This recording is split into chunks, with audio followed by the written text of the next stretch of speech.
What has happened in Gaza over the past 10 months is devastating. Good morning, AIPAC. Good morning. What an honor.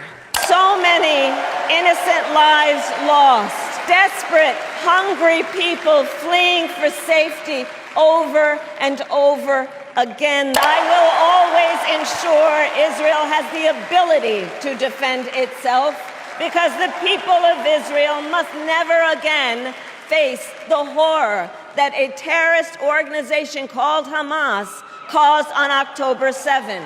The scale of suffering is heartbreaking.